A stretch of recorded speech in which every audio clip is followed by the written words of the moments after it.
各位觀眾，歡迎收睇 Kevin 探門 Channel， 我係 Kevin 啊。咁今日咧，我哋就拆解翻我哋石岐嘅經濟總部嘅陰陽月神呢個項目。近排咧賣得非常之火爆，比我哋嘅龍湖以及保利嘅4代住宅仲要成交數據仲要理想嘅一個全新嘅項目。佢呢個項目點解賣得咁火爆？119方以及153方呢個戶型嘅高贈送使用率係高於我哋嘅一個保利以及龍湖嘅，就受到我哋嘅廣大嘅客戶群體埋單。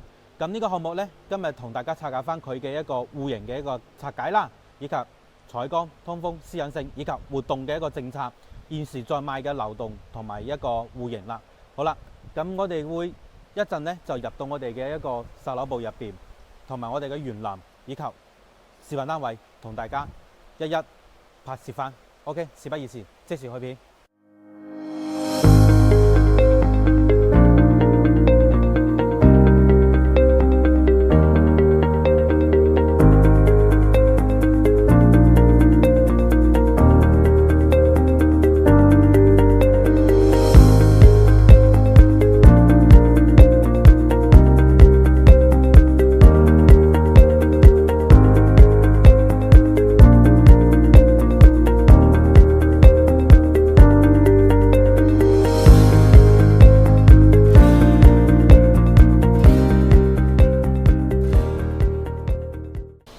咁我哋依家咧就睇到我哋陰陽嘅小區入邊嘅園林，以及我哋嘅樓間距。呢個樓間距咧，相對於我哋嘅保利朗月或者我哋嘅建發龍湖，佢嘅樓間距私隱性方面係優於前面兩個項目嘅。近期爆款陰陽119方嘅示範單位嚟啦。咁依家咧我哋就嚟到咗2樓，咁就係119方呢期賣得非常之火爆嘅一個戶型。門口呢度係有一個贈送嘅一個空間俾到大家。入到嚟呢度，等於話呢個鏡頭係屬於係南北通透嘅咁樣個戶型，因為佢交付標準嚟話咧，呢度係有一個窗嚟嘅。咁我哋打開呢個窗，佢係形成嗰個對流嘅一個戶型嚟嘅啦嚇。同時門口獨梯獨戶，咁你嘅一個門口嘅又係一個又有一個空間俾到大家，咁同呢邊陽台係相呼應嘅，所以咧佢係可以做到一個對流嘅咁樣一個居住環境，一個對流風嚟嘅。4房嗱，入到嚟呢邊右手邊就係我哋嘅一個長輩房，佢唔係套房，佢有一個公共洗手間喺呢邊，呢個係一個弊端嚇，因為咧119方做到咁樣嘅使用率，已經係用盡晒所有嘅設計做出嚟嘅打造嘅產品嚇。咁呢個咧119方做到一個長輩房，門口係有一個洗手間，咁係你長者朋友喺呢度嘅話咧，咁佢嘅一個方便嘅一個時間咧，咁作息時間咧，咁就同我哋嘅主人房分開㗎啦。但係咧呢個洗手間一定要滿足晒我哋嘅一個另外2間房嘅使用。咁同嚟到呢邊119方，我個人認為呢個戶型係冇得彈嘅，但係唯一一個最大最致命嘅一個缺點係咩？廚房比較細。119方呢個廚房2排真係細嚇，細咗少少。但係其他係真係個人都認為，如果我係有銀碼嘅話咧，自己都會入翻一套嘅嚇。出去仲有一個生活陽台，呢個就係我哋嘅廚房。嗱，雪櫃咧，你只可以係訂做嵌入式嘅，喺呢度位置做咗一個櫃，以及呢度仲有一個操作台。咁呢度仲有一個烹飪嘅烤箱、烤爐等等嚇，做啲西餐㗎啦嚇。過到嚟呢邊，咁我哋睇睇，我哋嘅成個客廳都係比較大氣嘅，同時佢係朝南向。你睇到出邊嘅2樓，佢係有一個平台，但係唔係俾使用嘅嚇，只係一個係公共區域嚟嘅。2樓先有嘅。2樓先有嘅，係3樓、4樓以上都冇㗎啦嚇。過到嚟呢邊，咁就係我哋嘅一間客房同埋我哋嘅一間書房。呢度係打造一間書房，咁就係根據你嘅家庭人數同埋我哋嘅生活習慣去打造呢間房嘅多功能嘅用途。現時嘅示範單位只係參考做到一間書房，呢度係一間書房或者係你工作室都得。嗱，過到嚟呢度咧就係我哋嘅主人房，119方呢個主人房，我覺得係成個中山入邊最大嘅。乾濕分離，衣帽間有單獨嘅區域，同埋我哋嘅一個主人房入邊仲有一個大露台出去。嗱，呢邊可以入到嚟睇睇，佢係做到一個套房入邊嘅洗手間嚟講係算係比較大㗎啦，咁啊乾濕分離啦，同埋我哋嘅淋浴房入邊都係比較大嘅闊落。採光方面 OK 冇得講，私隱性方面我覺得係比龍湖或者保利更有優勢，而且咧佢嘅一個屋檐同埋樓上樓下嘅私隱性方面係有諗法嘅嚇，打造得唔錯。嗱呢邊啫就係佢嘅一個陽台啦。如果二樓呢個可以推出嚟，買二樓嘅朋友都算唔錯嘅，但係開發商應該係都唔會俾你推出去賣㗎啦嚇。咁呢個咧就係119方示範單位，3樓仲有一個係我哋嘅交付標準，一定記得要睇交付標準，睇完先好落訂啊嚇。119方3樓係我哋嘅交付標準，咁同2樓有咩區別呢？基數同偶數係差別喺邊度呢？第一，我哋入門電梯出嚟呢個位置，2樓個位置呢係呢度一條過嘅，就比較係方正啲。就我哋依家玻璃呢度一路過去，3樓呢就係呢咁樣嘅長方形嘅。以我依家企嘅位置，一個係長方形，一個係正方形，只係我哋嘅一個基數同偶數，就係我哋嘅入門呢個位置啦。呢個第一點。第二點呢，就係我哋嘅主人房啦。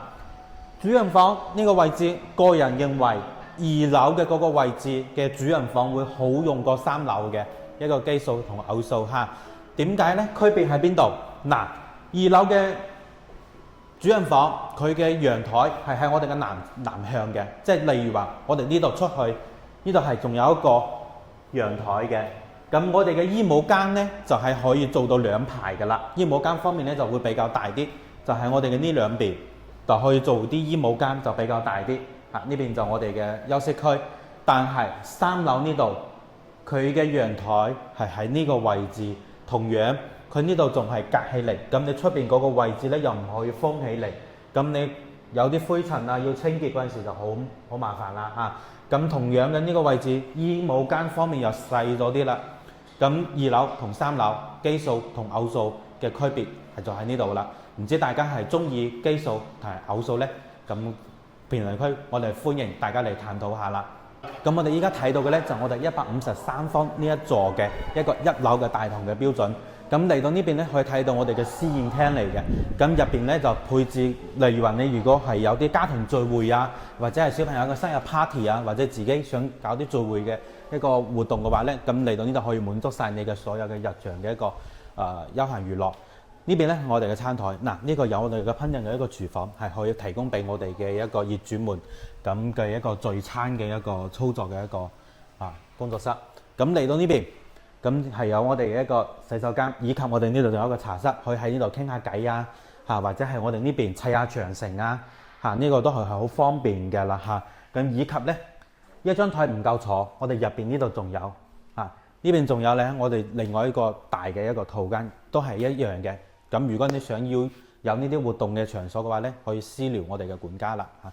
咁呢個就係佢1樓嘅一個遠勝嘅一個服務，但唔知佢嘅物業跟唔跟得上？呢個係打個問號，因為陰陽呢個開發商咧係首次入我哋中山，所以佢同我哋嘅建發或者我哋嘅保利係品牌上邊係蝕底少少嘅啦嚇。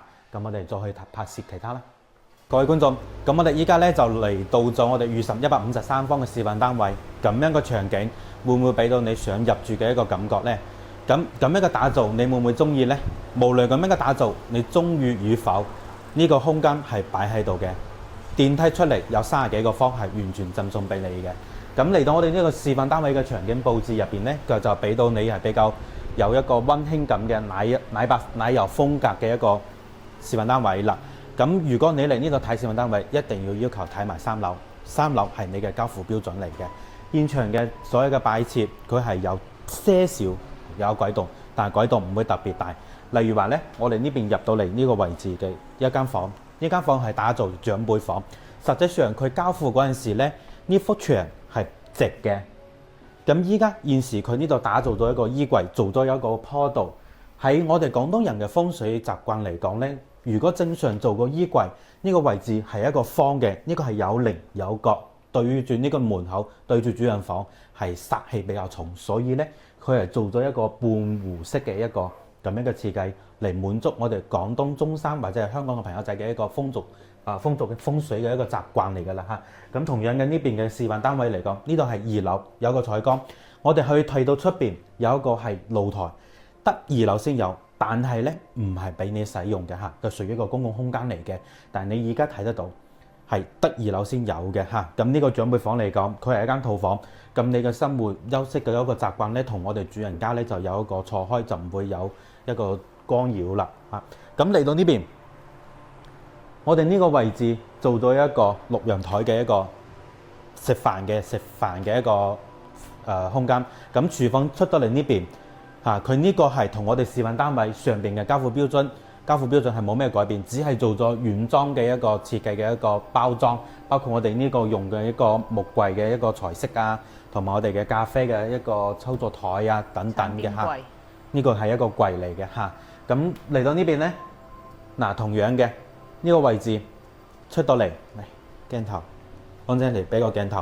呢個有個生活陽台，咁出到嚟呢個位置呢，都係屬於一個公共空間，唔會俾你使到用到呢個位置嚇，因為係比較危險嘅呢個位置，所以呢個呢，你只可以擺啲洗衣機啊、日常嘅清潔工具等等㗎啦，包括呢個 L 型嘅一個廚房操作台。相對於嚟講就比較細，就只可以做中餐。如果中意食西餐嘅朋友仔咧，可能就要另外去揾裝修設計師去再諗辦法改動下，或者係可以去設計到呢度，再做一個灶台，做一個長條形嘅一個灶台，呢度就可以烹飪你嘅西餐噶啦嚇。咁嚟到呢邊呢個位置，實際上交付標準嗰陣時咧，呢個係一幅牆嚟嘅。有個 L 型嘅一個牆，咁呢度係一個房間嚟嘅。現時打咗做一個公共嘅一個休息區，半圓嘅一個弧道，係咁樣設計咗嚇，唔可以再打㗎啦呢個位置啦。咁嚟到呢邊咧就對住我哋嘅一個公共廁所嚇。咁再係咧呢度就係我哋嘅兒童房啦。嗱，兒童房嘅話咧，佢係做咗個榻榻米。同樣嘅呢度嘅尺度可以拉近嘅一個鏡頭嚟講，呢度都可以打造一個衣櫃嚟嘅，尺度都算係可以㗎啦嚇。153方呢個 BB 房嗱，比較震撼嘅咧就係我哋嘅洗手間啦。嗱，呢個洗手間咧就打造得尺度就比較舒服。鏡頭入嚟左呢個位置就係我哋嘅一個洗手間，153方嘅地磚，佢係冇做到我哋嘅一個浴缸嚟嘅，只係做到一個乾濕分離。咁嚟到呢邊咧，嚟陽台2樓嘅陽台係嗰個位置，3樓嘅陽台係喺呢個位置，所以話咧佢係有個錯開嘅。喺出邊嚟睇嘅話咧，佢嘅外立面係比較有層次感，比較豐富嘅。2樓嘅陽台就喺南向。咁我哋3樓嘅咧就係東向，咁同樣嘅呢個係01單位啦。02單位咧，佢嘅就係2樓嘅陽台喺南向，3樓嘅單位係喺西向。所以呢個朝向嚟講，現場朋友嚟到一定要問清楚嚇。我哋自己做咗咁多年，對於呢個4代產品都要有些少時間去消化下佢嘅設計理念。你哋觀眾朋友嚟睇嘅話，仲容易，更加容易暈，所以咧一定要揾專業嘅 agent 嚟幫你去減心水、擔心水嘅一個資產啦。呢度咧就係我哋嘅一個公共嘅，就我哋嘅套間入邊嘅衣帽間啦。咁就見仁見智去打設啦。有啲人中意係開放式嘅，有啲人中意係封櫃嘅，都 OK 冇問題嘅。呢個尺度擺喺度。咁呢個咧就係我哋嘅現場153方嘅示範單位係裝修好嘅，咁就係同樣3樓仲有一個係交付標準，咁一定要記得睇啦。好啦，咁一個153方嘅示範單位拆解到呢度，咁我哋轉頭再見。我哋依家咧就上到咗我哋嘅御神嘅153方嘅一個示範單位嘅樓上，佢係我哋嘅交付標準。如果你嚟到現場睇樓嘅話咧，一定要求要睇我哋嘅現場交付嘅一個標準，因為佢同樣板間係有出入嘅。例如話，我哋依家現時睇到嘅153方，佢喺現場展示嘅話咧，佢係有我哋嘅一個裝修嘅一個標準嘅交付，每個位置唔同嘅一個裝修嘅一個位置，同埋我哋嘅標配，佢全部一有展示。呢個你可以抹低，到時同你收樓嗰陣時再對翻。如果有疑問嘅話，到時可以揾開發商。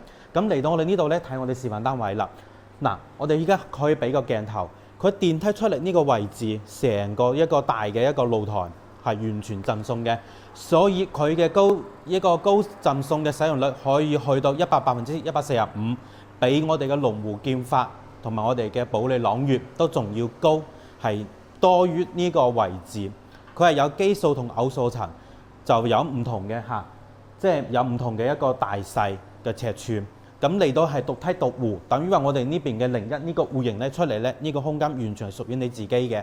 咁隔離我哋呢邊咧仲有一個係02戶型嘅，佢就我哋隔離嘅。同時喺1樓大堂，佢就分咗兩部兩邊上嘅嚇，即係01戶型一部大堂，02係一個大堂。好啦，咁入到我哋呢度示範單位嘅一個交付標準，咁可以睇得到啦，佢完完全全就係你收樓嘅時候嘅一個狀態啦。嗱，買4代住宅咧 ，Kevin 個人嘅一個見解就係分析話，香港朋友就係大多數介乎於30到50歲之間或者60歲之間嘅一個客戶群體，可能佢哋會對於呢個經濟總部會有一個盼頭，即係我哋可以慢慢等。如果對於一啲長者朋友嚟講咧，呢個4代住宅可能就要等多1-2年，佢先可以擁有入住，咁就可能時間對於佢嘅退休養老時間嘅一個就冇咁方便啦嚇。咁 Kevin 都會建議我哋嘅長者朋友都係去翻我哋嘅，例如話我哋西區嘅彩虹邊區啦，或者我哋嘅博愛路上邊嘅澳豐天譽或者係官嶺等等，呢個現時即買即收樓嘅一個狀態，可以即時享受你嘅退休生活啦。好啦，咁我哋拆咗一個題外話，呢個樣板間嚟講呢，佢嘅交付嘅一個地磚呢，都係比較靚市正嘅，但係缺點之一，嗱，鏡頭俾下。呢個木地板咧，個人咧可能就比較老餅，唔係咁新潮嚇。呢個就係可能要見仁見智，有啲人中意，有啲人唔係好中意。呢間房係一個長者嘅一個套間嚟嘅，可以俾我哋嘅一個長者朋友住呢度入邊。同時呢度可以標配到時收樓嗰陣時打造一個 L 型嘅一個衣櫃。咁呢度就係我哋嘅一個套間入邊嘅洗手間嚟㗎啦嚇。對於我哋嘅長者朋友嘅居住環境同埋我哋嘅作息時間嚟講咧，呢間房就比較有私人性同埋比較安靜啲㗎啦嚇。咁過到嚟呢邊，現場所有嘅位置佢係有標示嘅，實線外為半贈送嘅一個空間，係俾到我哋嘅觀眾朋友嘅，咁就可以睇得到啦。佢呢個係一個大嘅一個客廳部分，同埋我哋嘅餐廳部分。呢個餐廳部分嚟講咧，153方係屬於細咗少少。呢個位置係屬於細咗少少。同樣嘅，佢個廚房一樣係細嘅。因為你去到153方咁大嘅積數，咁佢嘅使用嘅全部係堆喺房間同埋我哋嘅一個客廳。咁對於廚房嚟講咧，就係夠用。佢嘅觀念設計就係夠用㗎啦嚇。同時呢邊過嚟，仲有係一個我哋嘅生活陽台。嗱，你平時嘅一個清潔嘅工具啊，以及我哋嘅洗衣機同埋我哋嘅熱氣爐係可以放呢個位置嘅，咁安全隱患方面咧就比較安全啲。咁我哋就嚟到我哋嘅房間呢部分啦。嗱，頭先睇到有個套間啦，咁嚟到呢邊咧，我哋仲有另外一間就係我哋嘅一個客房。呢間客房入邊又係有贈送嘅喎，每間房入邊嘅飄窗佢全部幫你剝咗佢，就可以使用，提高你嘅使用空間率。咁呢邊咧都係屬於我哋嘅一個贈送，就係現時2.5或者3.0嘅住宅都好啦。咁我哋係有個飄窗喺呢度嘅啊。咁依家佢係剝咗佢，咁呢間房就會顯得比較大，用得比較多。咁同時咧，一個公共洗手間，呢個係4房雙套間嚇，3個廁所嚟㗎啦嚇。咁呢個咧就我哋嘅公共洗手間嘅一個位置，以及呢度仲有一間客房。咁呢間客房都係嘅，呢度嘅一個飄窗幫你剝咗佢，但係咧呢個空間都算係比較闊落啲。中央空調朝南向呢個位置，現時賣得係比較火爆嘅呢個樓盤。咁嚟到咧就我哋嘅一個主人房啦。咁主人房入邊咧153方，呢個洗手間就冇做到我哋嘅一個浴缸啦。咁可以俾鏡頭俾觀眾朋友睇一睇佢嘅一個設計啦。佢就做到係中規中矩嘅咁樣個3段式嘅一個乾濕分離啦，同埋我哋一個洗手台係分開嘅咁樣嘅一個設計啦。咁嚟到呢邊，哇！呢個主人房就氣派啦，左右兩邊，呢邊衣帽間俾你嘅太太女主人可以做一個獨立嘅一個化妝室啊，化妝台。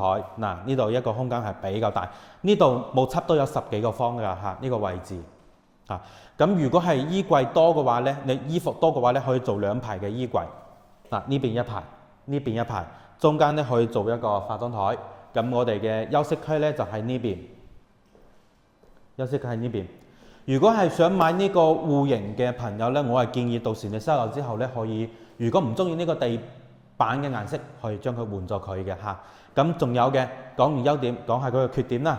咁嚟到呢度呢，主人房入邊佢係有一個大嘅露台出到嚟嘅，但呢個大嘅露台出到嚟之後呢，佢又係會有一個欄杆戶啊，係封起嚟嘅，佢係唔俾你推到去出邊，又唔俾你封，因為你封嘅話呢，會影響佢嘅外立面。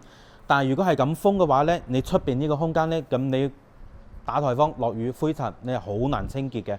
所以話呢個弊端呢，就喺呢個位置啦。咁你只可以用個水喉就係咁射，你要翻出去又好危煙。如果住高樓層嘅，有呢啲安全方面嘅一個隱患啦。咁如果低樓層呢，你爬出去仲好翻少少。呢度有一個漏水嘅位置，只可以你用個水喉嚟沖一沖。如果你要翻出去搞清潔，你唔搞清潔嘅話，到時你住到係污穢穢、好邋遢嘅嚇。咁呢個位置呢，就係贈送出嚟嘅一個大嘅一個主人房入邊出嚟嘅一個陽台啦。好啦，咁呢個呢，就係我哋嘅御神153方嘅一個示範單位嘅一個拆解啦。好啦，咁我哋頭先呢，拆解完我哋御神呢個所有嘅示範單位啦。嗱，包括有我呢119方、153方，同埋我哋最後尾睇咗一個179方。嗱，179方呢，佢現時仲未加推。現時在售戶型係119同埋153方呢兩個積數嚟嘅。咁119方呢，一棟同埋二棟，仲有西邊戶，仲有些少可以揀嘅。咁如果想貨多比較多樓層可以揀嘅話呢，就要揀4號樓啦。咁現時119方再賣嘅一個價格呢，就去到18500到2萬蚊之間嘅。咁就有西戶同東戶兩邊啦。咁就歡迎大家嚟到現場實地考察下，睇下中唔中意呢個位置以及景觀同埋樓層啦。153方咁就總價單價上面都比較貴嘅啦，就圍到2萬蚊到2萬1之間嘅。咁153方呢，得2棟樓先有嘅，總高24層。咁呢個樓盤話時話開盤到依家3個月未到，賣嘅銷量嚟講確實非常之唔錯嘅。所以呢，越到後尾可以選擇性唔多，呢個樓盤細細地就呢幾棟，一個鑽石型嘅一個樓盤嘅一個佈局，風水上邊嚟講係比較有聚財嘅一個寓意，以及佢嘅私隱性、採光性、通風性，Kevin 個人呢都比較推薦香港朋友仔嚟呢個樓盤嚟睇一睇嘅。OK， 咁今集嘅視頻內容就到呢度啦。如果想翻嚟灣區呢邊置業，或者想睇其他樓盤嘅話呢，可以 WhatsApp Kevin， 或者係想約個時間，隨時歡迎大家上到嚟呢邊，免費專車接送。咁我哋呢集嘅視頻內容就到呢度，下集再見，拜拜。